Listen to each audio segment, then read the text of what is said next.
우리 좌우 옆 사람과 인사하시겠습니다. 사랑하고 축복합니다. 우리 뒷사람과도 인사하실까요? 사랑하고 축복합니다.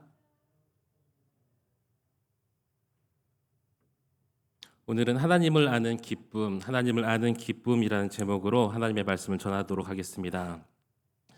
한 모녀가 있었습니다. 남편을 일찍 여의고 모녀 둘만 살았습니다. 딸은 어려서부터 어머니가 자신 때문에 잘 살지 못한다, 어머니가 그렇게 생각한다고 여겼습니다. 그래서 어머니가 자신을 늘 미워하고 자신을 싫어한다고 생각을 하면서 살았습니다. 항상 어머니에 대한 피해 의식으로 살았던 것이죠. 세월이 흘러서 다 자란 딸은 결혼할 남자를 만났습니다. 그런데 어머니가 보니까 딸의 남자친구가 정상적이진 않는 거예요. 당연히 반대를 했겠죠. 하지만 딸은 어머니가 자신을 미워해서 이 남자를 반대한다, 나의 결혼을 반대한다라고 여겼습니다. 결국 딸은 결혼하기 위해서 또 어머니를 떠나버리죠. 그리고 반대한 남자와 동거를 시작했습니다. 시간이 지나 자신도 딸을 낳았습니다. 그런데 어머니 느낌처럼 이 남자가 변했습니다. 술만 마시면 자신을 때리고 도박까지 하고, 참고 견디면 그 남자가 변해서 이제는 잘 살 줄 알았는데 오히려 더 심해졌습니다. 20년을 살았지만 그 남자는 변하지 않고 더욱더 심해져만 갔습니다. 어느 날 심한 남편의 구타에 참다 못한 딸이 집을 나오고, 그리고 마음속의 한 구석에 늘 생각했던 어머니를 찾아갑니다. 하지만 20년 만에 이 집을 찾아가니까 어머니는 온데간데 없고 어머니를 찾지 못했습니다. 그래서 어차피 집도 나왔고 어머니도 못 찾았으니까 이 방황하던 딸은 길에서 노숙을 하면서 지내다가 배가 고파서 다른 사람의 지갑을 훔쳤습니다.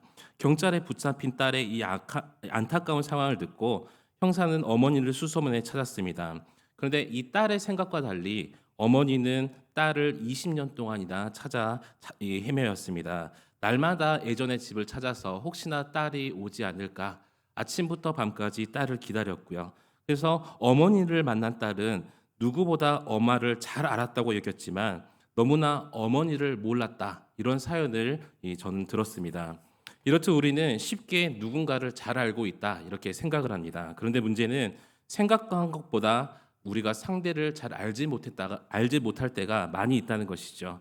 그래서 내가 알지 못함으로 상대방에게 상처를 주기도 하고요. 나도 상처를 받게 됩니다.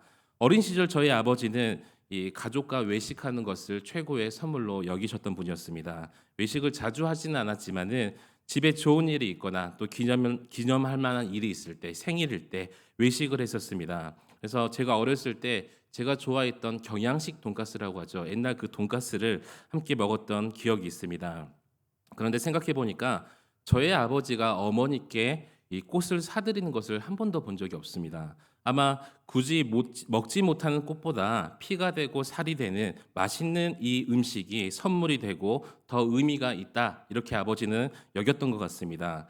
그렇게 자란 저도 어느 순간 남편이 되고 한 아들의 또 아버지가 되었습니다. 그런 저도 아버지처럼 저의 가족에게 주는 최고의 선물을 맛있고 또 피가 되고 살이 되는 이런 것으로 생각을 하고 있었습니다. 그래서 가족의 생일이나 기념해야 될 일이 생기면 당연히 가족이 함께 나가서 외식하는 것, 이것을 이 최고의 행복으로 느끼면서 또 그렇게 살아왔습니다.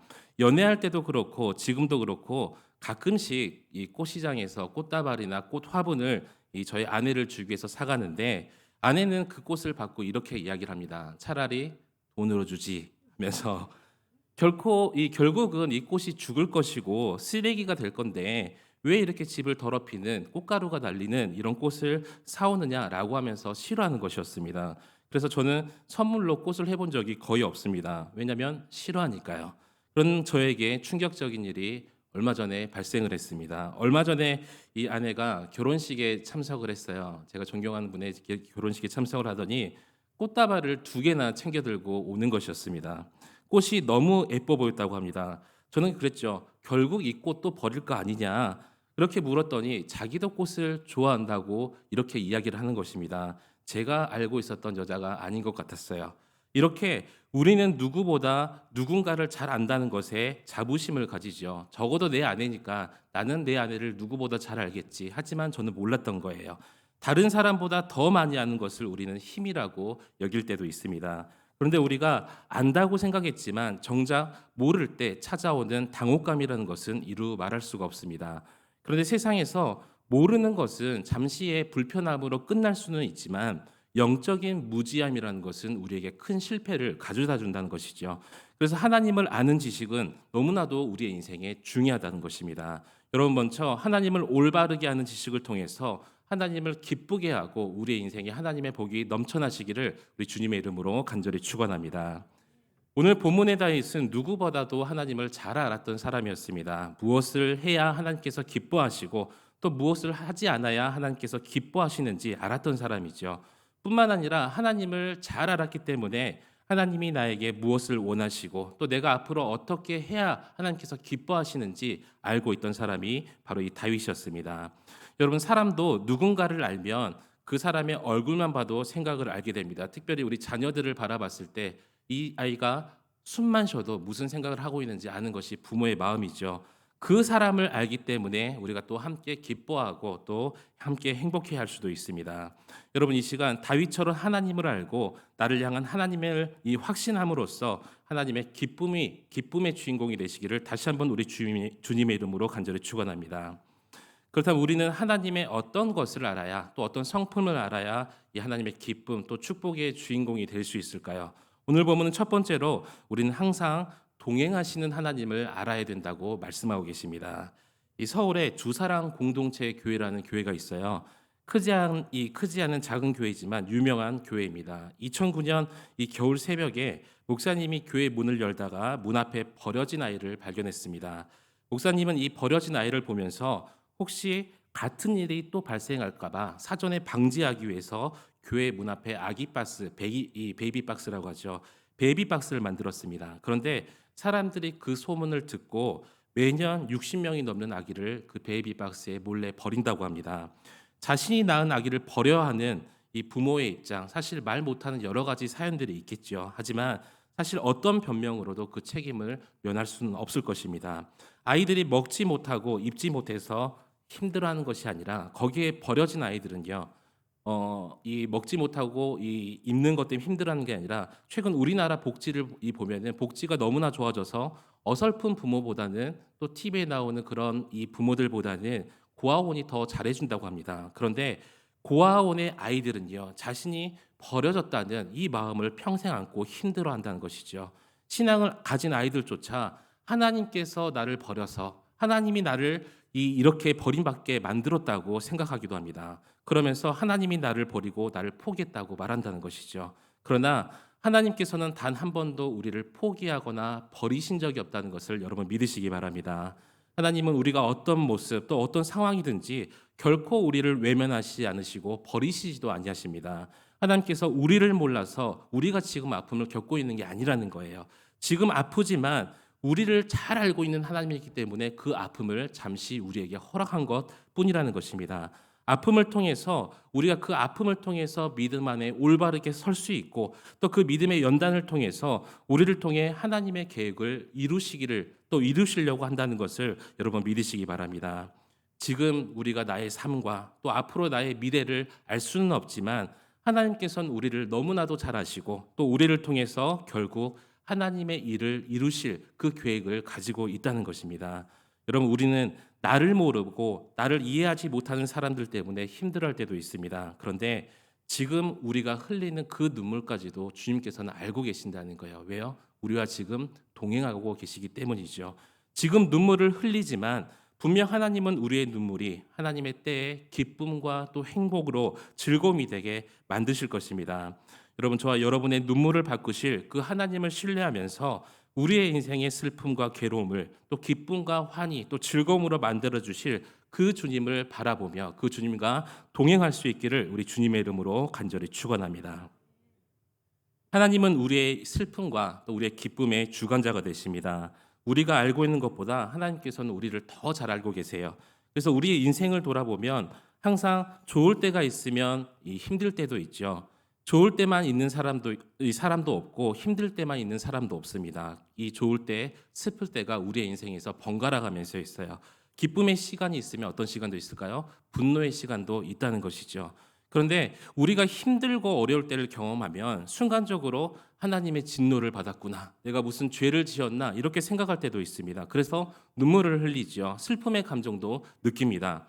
하지만 주님께서는 우리에게 은혜를 베푸시고 우리의 슬픔을 결국 기쁨으로 되기를 원하시는 분이 바로 우리 하나님이세요. 그래서 우리가 기억해야 될 것은 하나님께서 우리와 항상 동행하시며 나를 항상 관찰하시고 우리의 슬픔도 주관하시고 우리의 기쁨까지도 주관하신다는 사실을 여러분 기억하시기 바랍니다. 그런데 우리의 좋을 때 하나님이 변하거나 전혀 다른 하나님이라고 우리는 착각할 때가 있습니다. 하지만 하나님은 변하시지 않는 신실하신 하나님이시죠. 여전히 동일한 하나님께서 내 삶을 나와 함께 손잡으시며 동행하심을 여러분 또 믿으시기 바랍니다. 예수님께서 제자들에게 자신이 누구인지 묻지요. 베드로가 담대하게 고백합니다. 우리 마태복음 16장 16절 함께 읽도록 하겠습니다. 시작. 시몬 베드로가 대답하여 이르되 주는 그리스도시요 살아계신 하나님의 아들이시니이다. 아멘. 이 고백을 듣고 주님께서 베드로를 칭찬하십니다. 주님의 칭찬을 들었을 때 베드로는 마치 하늘을 나르는 기분이었을 것입니다. 우리 속된 말로 어깨에 뽕이 들어갔다라고 이야기를 하기도 하죠. 너무나 기뻤을 것입니다. 그런데 주님께서 곧 죽었다가 다시 3일 만에 부활할 것을 말씀하십니다. 베드로는 속히 뭐라고 하냐면 예수님께 그 일이 일어나지 않도록 내가 예수님을 지켜드릴게요, 이렇게 확언을 합니다. 아마 보통 사람들 같았으면 이 베드로의 듬직한 모습을 보고 아, 베드로 역시 너야, 넌 나의 수제자야, 이렇게 말을 했을 텐데 주님께서는 바로 이 베드로를 야단치시죠. 하나님의 뜻을 방해하는 사탄이라고 야단을 책망합니다.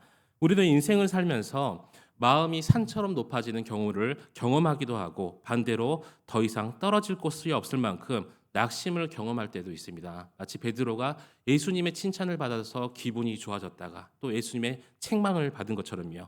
그러면 우리는 하나님께 따지듯 묻습니다. 왜 하나님은 이렇게 나에게 고난을 주고 나를 모르냐? 베드로도 마찬가지일 거예요.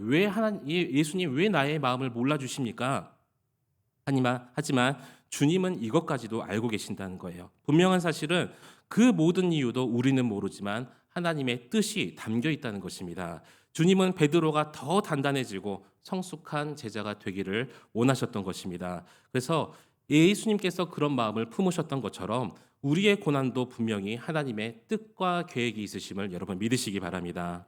여러분, 우리가 승리할 때나 패배할 때나 하나님께서 주관하심을 또 우리가 그 사실을 믿고 모든 이유에 하나님의 뜻과 계획이 있음을 믿고 내가 당장은 그 하나님의 뜻과 또 하나님의 그 계획을 이해하지 못할지라도 분명히 하나님의 뜻을 있음을 믿고 분명한 것은 하나님께서 나와 동행하심으로 무능한 나를 일으켜서 또 지금 아무것도 가진 게 없는 나를 사용하셔서 또 육신이 연약한 나를 사용하셔서 하나님의 뜻을 이루신다는 것을 지금 나는 이해할 수는 없지만 하나님께서는 계획을 가지고 있다는 것을 여러분은 믿으시기 바랍니다.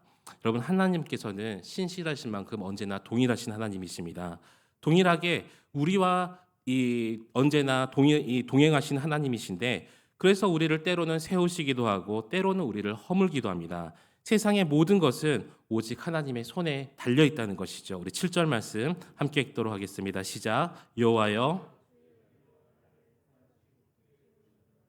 주의 얼굴을 가리심에 내가 근심하였나이다.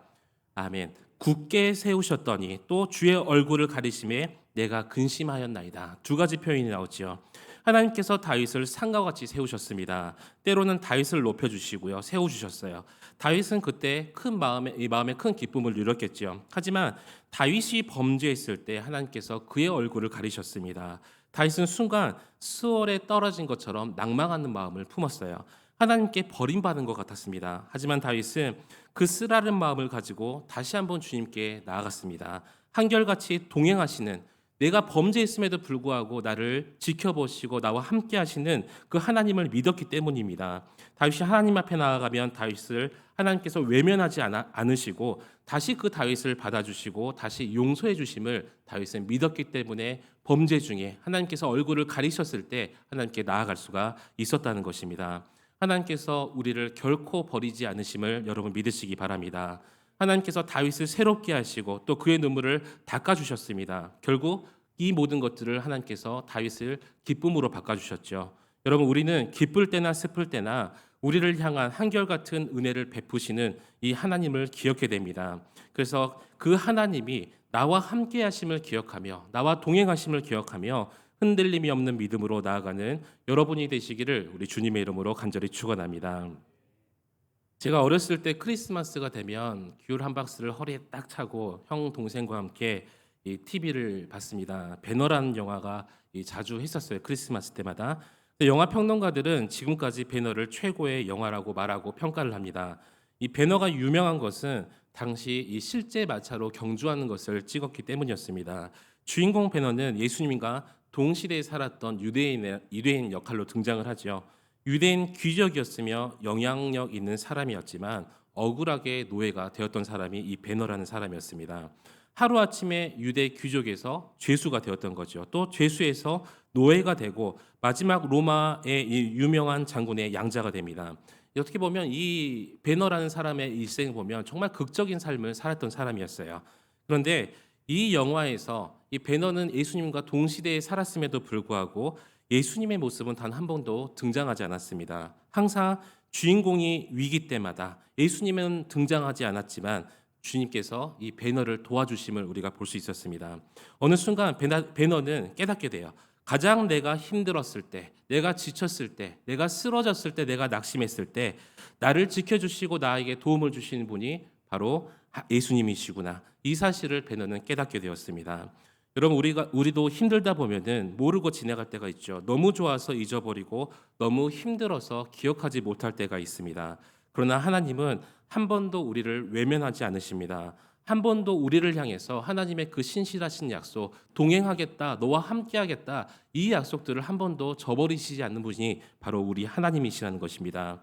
여러분, 어떤 상황 가운데서도 우리와 동행하시며 우리의 기쁨과 슬픔을 동일하게 주관하시는 그 하나님을 신뢰하며 바라볼 수 있기를 우리 주님의 이름으로 간절히 축원합니다. 두 번째로 우리는 우리의 간구함을 기뻐하시는 하나님을 알아야 된다고 오늘 본문을 말씀하고 계십니다.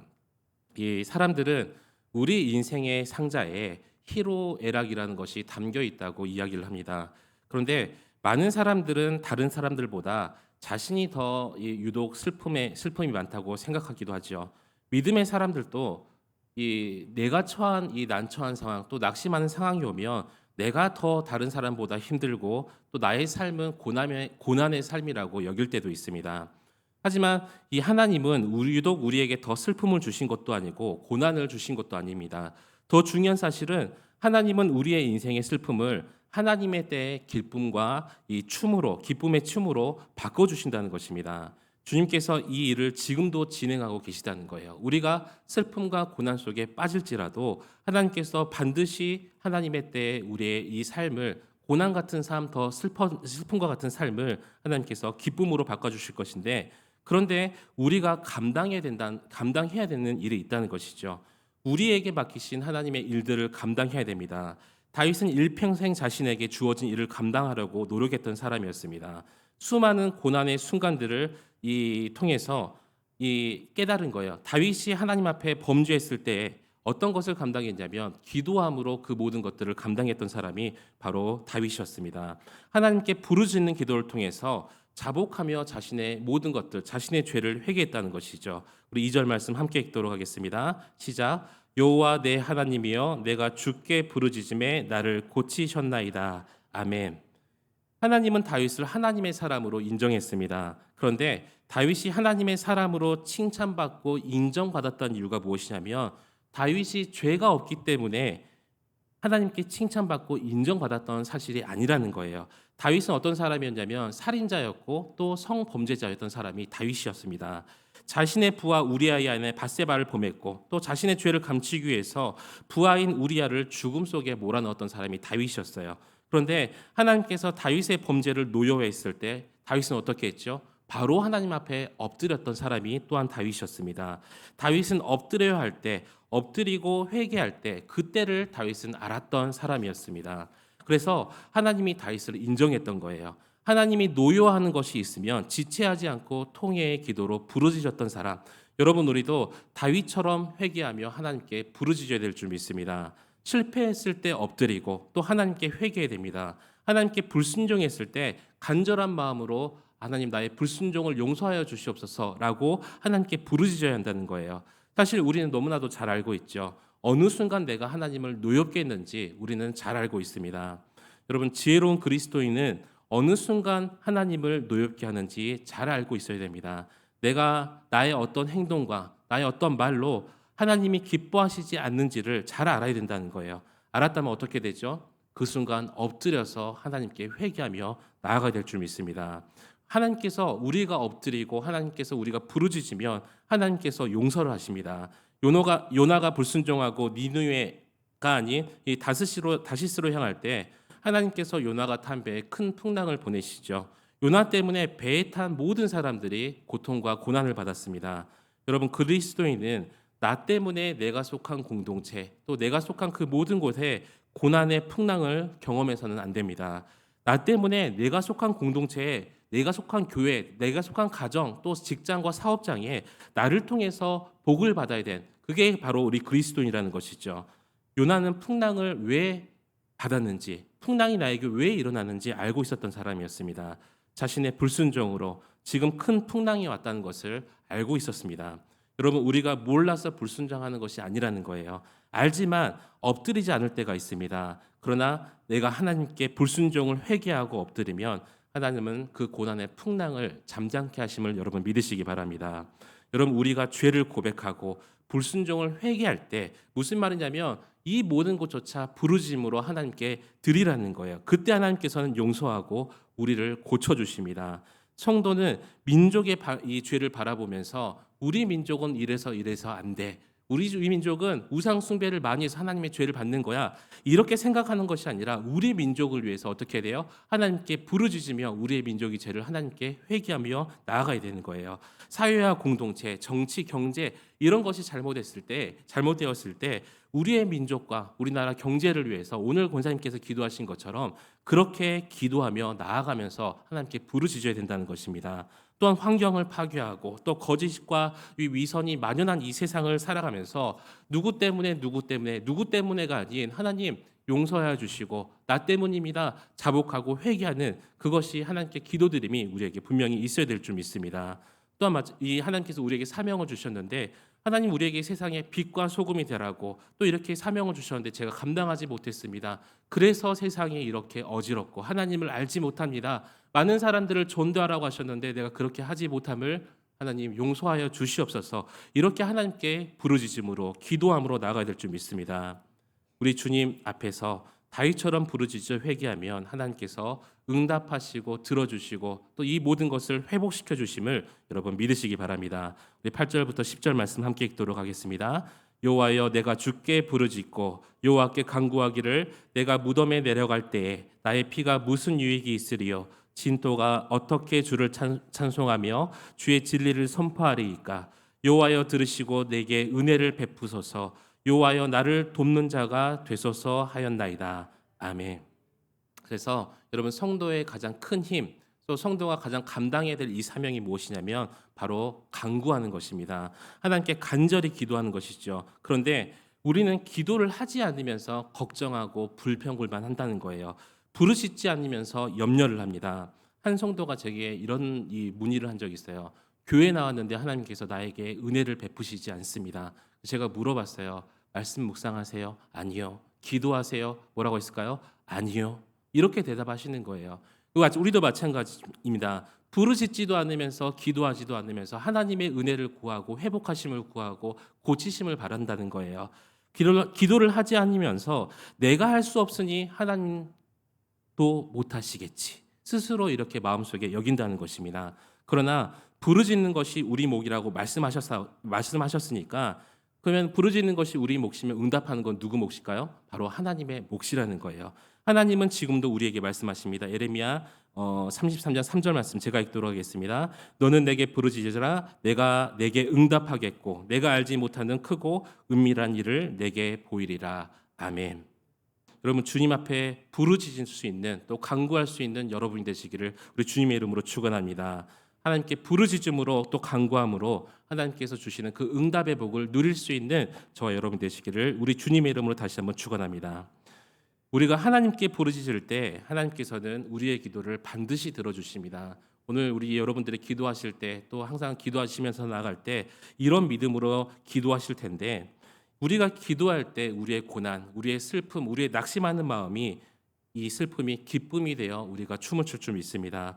우리의 눈물이 기쁘게 되신, 우리의 눈물을 기쁨으로 변하게 하신 하나님, 여러분 우리가 간구하고 기도하는 것은 우리의 목, 또 응답하시는 것은 하나님의 몫임을 깨닫고, 또한 우리가 기도할 때 오직 감사함과 찬송함으로 하나님께 부르짖어야 됩니다. 12절 말씀 함께 읽도록 하겠습니다. 시작.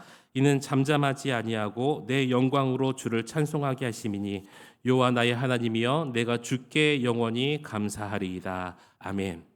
여러분 우리의 삶 속에서 우리의 삶에 그 큰 일을 이루시는 하나님을 감사하고 찬송할 수 있어야 됩니다. 지금 제가 계속 말씀드리는 것은 감사함과 찬송함으로 기도하라는 거예요. 아까 회개에 대해서 말씀드렸지만 우리에게 이미 베푸시고 이루신 그 놀라운 일에 항상 감사하며 기도할 수 있어야 된다는 거예요. 뿐만 아니라 앞으로 우리에게 베풀어 주실 그 일들, 또 나에게 베풀어 주실 그 은혜들을 생각하면서 감사하면서 찬양해야 됩니다. 하나님께서 앞으로 우리에게 이루실 놀라운 일들을 지금 우리 말씀으로 약속하고 계시는 거예요. 너 감사하면 내가 베풀어 줄게. 너 찬송하면 너에게 놀라운 은혜를 줄게. 우리에게 이루실 그 모든 선하심을 미리 감사할 수 있는 여러분이 되시기를 우리 주님의 이름으로 축원합니다. 한 번은 제가 전도사 시절에 광주에서 신방을 갔어요. 집사님이 홍어를 주시는 겁니다. 여러분은 홍어를 싫어할 줄 몰라도 저는 홍어를 좋아합니다. 너무나 맛있게 잘 먹어요. 그래서 장례식이나 이런 결혼식, 전라도에 가시면 이런 잔치를 벌이거나 또 경조사가 있을 때 항상 홍어를 내놓을 정도로 전라도는 홍어를 좋아합니다. 그래서 제가 맛있게 먹어서 이거 주셔서 감사합니다. 이렇게 감사를 드렸더니 집사님께서 얼마나 좋아하셨는지 모릅니다. 집사님께서 젊은 전도사가 이 홍어를 잘 먹는다고 이렇게 말씀하시면서 가끔 홍어가 생기면 이렇게 보내주시기도 하시더라고요. 제가 한 일은 뭐가 있을까요? 그저 잘 먹었다고 감사한 것뿐인데 저에게 그런 또 홍어를 주시는 그 은혜를 그 집사님께서 베풀어 주신 것입니다. 여러분 사람도 감사하면 누구나 더 주고 싶고 베풀어 주고 싶은 마음이 다 있는 거예요. 하물며 하나님은 감사하는 자를 기뻐하신다는 것입니다. 여러분 우리가 하나님께 찬송하는 것이 바로 하나님을 기쁘게 해드리는 일이고 하나님께 감사를 드리는 것이 하나님을 기쁘게 해드리는 일입니다. 여러분 하나님의 복을 일평생 누리기를 원하십니까? 그러면 항상 하나님을 찬송하면서 감사하며 나아갈 수 있기를 축원합니다.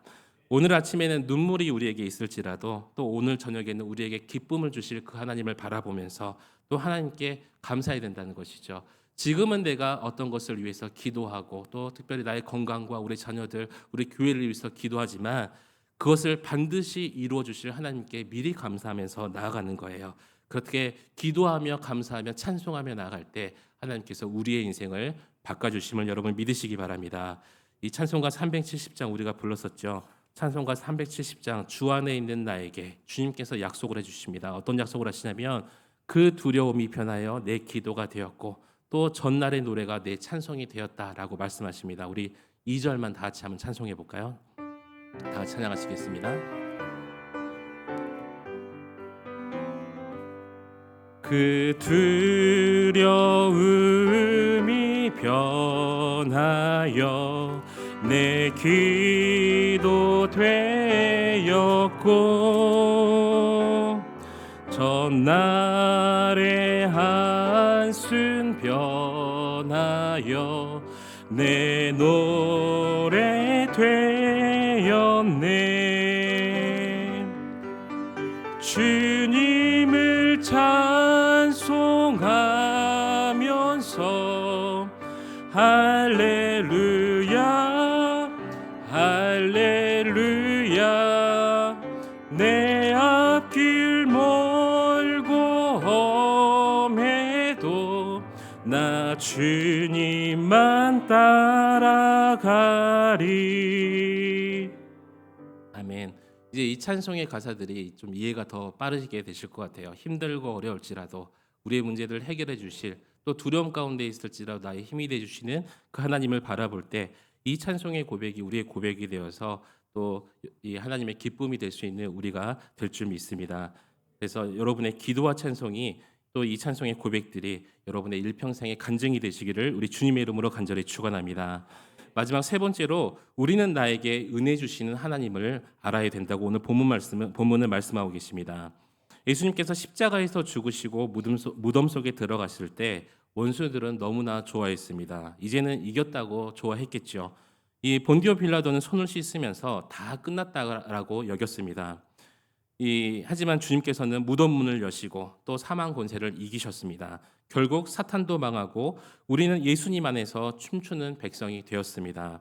이처럼 우리의 근심과 걱정은 결코 오래가지 않습니다. 단 3일 만에 모든 것을 이기셨죠. 다윗은 고백합니다. 하나님의 노여움은 잠깐이요 하나님의 은혜는 평생이라고 우리에게 말씀하고 계십니다. 우리 5절 말씀 함께 읽도록 하겠습니다. 시작. 그의 노여움은 잠깐이요 그의 은총은 평생이로다. 저녁에는 울음이 깃들지라도 아침에는 기쁨이 오리다. 아멘. 여러분 인생에서 하나님의 노염은 잠깐입니다. 하지만 하나님의 은혜는 영원하심을 여러분 믿으시기 바랍니다. 지금 흘리는 우리의 눈물도 잠시 시간이 지나면 반드시 사라질 것입니다. 왜요? 오늘 말씀에서 그렇게 말씀하고 계시니까요. 지금 아픔도 이제 잠시 후에는 모두 다 사라질 것입니다. 며칠 전까지 날씨가 아침 저녁으로만 쌀쌀하고 낮에는 따뜻했습니다. 절대 사라지실 것 같지 않았던 그 여름의 더위가 다 사라지고 또 아무리 맹렬한 더위가 기승을 부려도 결국 어떻게 됐습니까? 가을이 왔고 지금은 이제 영하의 겨울이 되었죠. 내일은 또 너무나도 춥다고 합니다. 우리는 봄이 지나가면 여름이 오고 또 여름이 지나가면 가을이 오고 가을이 지나가면 겨울이 옴을 잘 알고 있습니다. 여러분 이것을 우리는 믿음이라고 부릅니다. 반드시 오기 때문이죠. 아직은 덥고 아직은 눈물이 있지만 주님이 허락하신 시간에 이 추운 겨울이 있으면 따뜻한 봄이 오듯이 주님께서 나의 아픔과 슬픔 곧 풀어주심을 여러분 믿으시기 바랍니다. 여러분 하나님은 우리의 슬픔이 변하여 춤이 되게 기쁨이 춤이 되게 하실 것을 또한 믿으시기 바랍니다. 우리 11절 말씀 함께 읽도록 하겠습니다. 시작. 주께서 나의 슬픔이 변하여 내게 춤이 되게 하시며 나의 베옷을 벗기고 기쁨으로 띠띠우셨나이다. 아멘. 광주에서 사역을 하다가 부산의 사역지를 부산으로 구하면서 장모님이 거기 계시기 때문에 이 부산의 한 교회 전에 사역했던 교회 면접을 보러 가게 되었습니다. 마침 면접 보는 날이 태풍이 갑자기 불어가지고 이 면접 보는 목사님께서 태풍이 부니까 무리하지 말고 이 다음 날로 잡아서 그때 면접을 보자고 이 배려를 해주시는 거예요. 그래서 저는 다음에 여행 일정이 있어가지고 무리해서라도 그 면접을 꼭 가야겠다. 이런 말씀은 못 드리고 아닙니다. 꼭 가도록 하겠습니다. 이렇게 면접을 가겠노라고 말씀을 드리고 운전을 시작했습니다. 전 태풍이 별거 아니라고 생각했어요. 바람만 세게 불고 조금 있으면 지나가겠지. 이렇게 안전하게 운전만 하면 잘 지나갈 것이라고 안일하게 생각을 했었습니다. 제가 태풍을 보면서 다시 한번 하나님의 크고 놀라우심과 하나님의 그 위대하심을 깨달을 수가 있었습니다. 태풍은 하나님께서 만든 존재인데 그 힘이 얼마나 세고 큰지 모릅니다. 인간은 그 태풍 앞에서 무용지물일 뿐이었던 거예요. 차가 바람에 넘어갈 것 같고 스타렉스를 끌고 왔는데 스타렉스가 휘청휘청거리고 창문 너머로 보니까 나뭇가지들이 저와 함께 부산까지 같이 가고 있더라고요. 이런 이 은혜를 경험했었는데 이것을 보면서 다시는 이러지 말아야지라는 생각도 했었습니다. 그런데 그 무서운 태풍이 지나고 보니 고속도로 한 중간에서 언제 그랬다는 듯이 이 세상이 평온해졌습니다. 잠잠해진 것이죠. 제가 태풍을 보면서 깨달은 것은 결국 우리의 인생도 또 이 풍랑과 같이 태풍과 같이 하나님 손에 달려 있다는 사실을 깨달았습니다. 그리고 그 모든 순간, 태풍과 같은 순간도 곧 지나갈 거라 이런 사실을 또 깨달았습니다. 여러분 하나님의 노용은 이 잠깐이지만 그 은혜는 우리에게 주신 은혜는 헤아릴 수 없을 만큼 크고 놀라우심을 여러분 믿으시기 바랍니다. 그래서 하나님은 우리의 슬픔이 변하여 기쁨이 되게 하고 또 우리의 이 베옷 입은 것 같은 그런 이 슬피 울는 이런 상황에서 우리를 춤추게 만드시고 나에게 일평생 은혜를 베푸시기를 기뻐하신 하나님의 그 사랑과 은혜를 우리 또한 감사하며 기뻐할 수 있는 저와 여러분 되시기를 우리 주님의 이름으로 간절히 축원합니다. 말씀 뵙도록 하겠습니다. 오늘 주신 말씀처럼 우리는 하나님에 대해서 잘 아는 것 같아도 사실 잘 모르고 있습니다. 또 알긴 알아도 정말 나에게 이런 복을 주시겠어? 정말 이런 나에게 은혜를 주시겠어? 내가 부르짖을 때 함께 하나님께서 나의 기도를 들어주시겠어? 나이 이렇게 힘든데 정말 하나님께서 나와 동행하는 거 맞아? 라고 하면서 나도 모르게 하나님을 원망하면서 우리의 삶을 불평할 때가 한두 번이 아님을 우리는 잘 알고 있습니다. 하지만 여러분, 오늘 시편의 말씀은 동행하시는 하나님, 나의 간구함에 응답하신 하나님, 또한 은혜 베푸시며 우리에게 복 주시기를 원하시는 하나님을 잘 말씀하고 있습니다. 내가 하나님을 잘 아는 것 같지만 실상 잘 모르는 것처럼 행동하는 우리의 이 모습들을 오늘 주신 말씀 속에 비춰보면서 또한 우리의 지금까지 우리의 삶을 되돌아보며 얼마나 하나님께서 나를 사랑하셔서 이 자리까지 오게 하셨는지, 이 자리에 서게 하셨는지 깊게 묵상하시기를 바랍니다. 아니 내가 이 세상에서 말하는 축복, 물질, 건강 이것들 다 누리지 못하고 있을지라도 하나님께서 우리에게 복음이라는 것을 주셔서 영원한 자리, 영광의 자리, 영생의 자리에 우리를 불러주시고 우리를 하나님의 자녀로 삼아주심에 우리는 감사하며 하나님께 영광 돌려야 될 줄 믿습니다. 그래서 우리의 단적인 인생만 바라보면서 그 좁은 시각과 그 좁은 시선에 그 시선 속에서 보이는 하나님만을 바라보는 것이 아니라 말씀을 통해서 그 크신 하나님의 사랑과 놀라운 은혜를 발견하며 그렇게 하나님을 알아가는 저와 여러분이 되시기를, 또 그런 복된 인생을 살아가시기를 우리 주님의 이름으로 간절히 축원합니다. 오늘 이 시간 말씀 붙들고 기도하시기 원합니다. 이 시간 말씀 붙들고 기도하실 때 하나님을 더 알게 해달라고, 하나님 우리 인생 가운데 나와 늘 동행하셨고 또 나의 기도, 나의 부르짖음을 기뻐하시며 응답하신 하나님을 붙들며 나아가게 해달라고, 또한 나에게 은혜 주시며 복 주신 하나님을 더욱더 깊게 알게 해달라고 다 함께 주님의 이름을 한번 간절히 부르짖고 기도하며 나아가시겠습니다. 주여